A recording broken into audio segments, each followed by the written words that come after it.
Gusto mo ng kakaibang pangregalo ngayong Mother's Day? Medyo malayo-layo pa naman alam ko pero unahan ko na. Today nga, bigyan naman natin ng bagong twist yung paborito ng mga nanay na banana cake. Mas gawin nating special. Dito, meron akong 2 pirasong overripe na lakatan. Tumitimbang to ng 150 grams, yung wala ng balat. So, ang ginawa ko, hinalo ko lang yun ng whisk and dahil overripe na nga siya, nadudurog na siya ng kusa. Then, maglalagay tayo ng 180 grams ng dark brown sugar, pinch of salt, and then, hahaluin natin yan hanggang sa halos matunaw na yung sugar. And kapag ka banana chocolate yung gagawin ko, gusto ko durog na durog talaga yung lakatan, yung hindi siya makikita masyado dun sa loob ng cake. Then dito sa separate na bowl, maglalagay tayo dyan ng 90 grams ng water, very hot water. Ibubloom natin yung 30 grams natin ng cocoa powder para mas maging moist na kagad yung ating chocolate loaf cake. Nung nadilot ko na yung cocoa powder dun sa hot water natin, nag-add na ako dyan ng 90 grams ng milk. Full cream milk yung gamit ko pero pwede din naman ang evaporated milk. Nag-add din ako dyan ng medium size na egg and 1 teaspoon ng white vinegar. Yung timbang ng egg ko, nasa 50 grams yon. So kung maramihan na yung gagawin nyo, timbangin nyo na lang para mas madali. Then hinalo ko lang yon and i-combine na natin siya dun sa minash nating lakatan and sugar kanina. Imimix lang natin yan and then mag-a-add na tayo ng dry ingredients natin. Gagamitin ko na tong isang bowl na ginamit natin kanina para wala na akong masyadong hugasan. So naglagay muna ako dyan ng wet ingredients natin, mga kaunti lang, mga at least 1 and 1/2 cups lang. Tsaka ako magsisieve ng 110 grams ng all-purpose flour, 3 grams ng baking powder and 3 grams ng baking soda. Kung yung timbangan nyo ay hindi masyado nakakabasa ng mababang timbang, yung 3 grams ay nagme-measure ng nasa 1/2 teaspoon baking soda and baking powder. So, tig 1/2 teaspoon sila. So, ang reason bakit naglagay muna ako ng wet ingredients na kaunti lang dun sa paglalagay natin ng dry ingredients para maiwasan natin yung lumps. Mas madali natin siyang mahalo kung baga.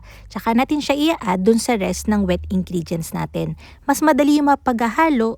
So, maiiwasan natin yung overmixing. Magkakaroon tayo ng mas moist, maiiwasan natin yung tunneling dun sa cakes natin and pagiging dense kapag na-overmix natin. Nag-grease ko na ng shortening yung loaf pan na gagamitin natin. Then, kinuha ko na tong arenola. Charot. Hindi arenola. Yan ay maswerte kong lagayan ng cocoa. Hindi siya nauubusan ng cocoa kaya siya maswerte. Joke lang naman, nilagyan ko lang ng manipis na dust ng cocoa powder yung pan na gagamitin natin. Then, ilalagay na natin yung butter dito. Ifa-flash ko sa screen yung measurement ng pan. Yung cake butter natin ay tumitimbang ng nasa 750 to 745 grams. Kapag alam nyo yung weight ng cake butter nyo, pwede nyo nang makwenta yung mga baking pans na pwede nyong gamitin para dun sa cakes na yun. So, binake ko to sa preheated oven na may 180 degrees Celsius for 25 to 28 minutes. Para matest ko siya, pinipindot ko lang yung center kapag hindi na siya labsak. And for comparison, meron akong na-bake, same recipe, same baking temp, same lahat. So, ang kaibahan lang nito, mas mukha siyang moist na rest siya overnight or hanggang 24 hours. So, ang ginagawa ko, binabalot ko lang siya ng cling wrap and then ilalagay ko lang siya sa chiller para mas maging masarap, mas moist kapag kakainin na ng customer. So, yung ginawa natin ay nirest ko talaga sa chiller, kinabukasan na to. And para mas ma-elevate natin yung gagawin nating banana chocolate loaf cake, lalagyan natin yan ng chocolate pa. Siyempre, ang gamit natin is Van Noten Professional Intense Dark Chocolate Compound. Ano pa nga ba, 'di ba? So, ito lang talaga yung trusted na chocolate compound. Alam mo, kahit chocolate compound siya, masarap talaga siya. So, gagawa tayo ng ganache. Ang measurement niyan is 300 grams ng Van Houten Professional Intense Dark Chocolate and 150 grams ng all-purpose cream. Minelt ko lang yan sa microwave. Kagandahan sa Van Houten, ang dali niyang i-melt. Tingnan nyo. Yan. So, nang na-melt ko na siya, babawas na ako dito ng 50 grams. Yung 50 grams na binawas natin ay ito na yung ihahalo natin sa whipping cream para maging mousse, pang toppings natin sa ibabaw. So, hindi ko kagad pinang-drizzle yung chocolate ganache natin. Inintay ko siyang umabot o bumaba yung temp ng nasa 33 degrees Celsius para kapag mainit pa kasi yan pag bagong melt syempre. So, pagka mainit-init pa yung chocolate natin, manipis mo yung magiging coating niya. Kailangan mong ipaabot muna, palamigin muna siya para yung coat niya dun sa cake natin ay medyo makapal. Hindi naman sobrang kapal pero hindi yung sobrang nipis. Nag-add din ako dyan ng 40 grams ng peanuts. Konti lang para may added na crunch. Mas masarap siyan syempre. Yung chocolate ganache natin ay hindi naman natin mauubos lahat. Actually, maraming tira dyan. Ang nagagamit lang natin dyan is mga nasa 1/3. So, yung mga nag-drip, scrape nyo lang, tapos lagay nyo sa chiller, melt nyo lang ulit para sa next project nyo. Pwede nyo rin siya ipang topping sa bread, sa mga cakes. Ang daming paggagamitan. So, dito naman, nag-whip lang ako ng nasa 70 grams ng whipping cream. Non-dairy yung ginagamit kong whipping cream. Then, inad ko na yung 50 grams natin ng chocolate ganache. I-mix lang natin to up to soft peak. Huwag nyong i-stiff. Masyado siya magiging mukhang aligasgas. Then, i-pipe nyo na yan kung paano nyo gustong i-pipe. So, mapapansin nyo, lahat ng measurement natin ay naka-grams. Gusto ko kasing masundan nyo to ng eksakto.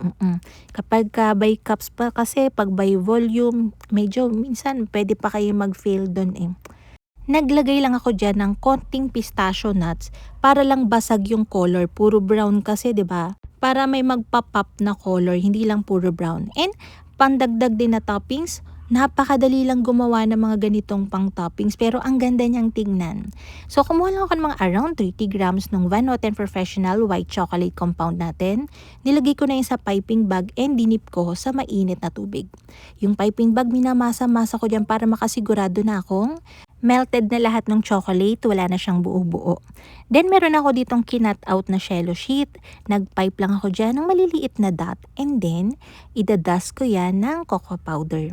Papatungan ko yan ng another na cello sheet para makines din yung both sides ng ating pang toppings na chocolate.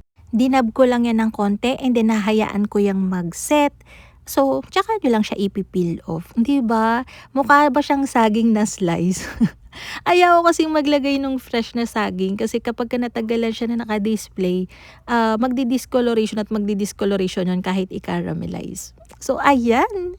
Super moist tong chocolate banana loaf cake natin. So, i-try nyo. Promise, hindi ako mapapahiya. Masarap talaga siya. And syempre, wag natin kakalimutan na gumamit ng Van Noten Professional Chocolate Compound. So, ayun ang mga kalutong tinapay. Sana'y nagustuhan niya ating video for today. Magkita-kita tayong muli. Ito pong muli ang lutong tinapay. Bye-bye!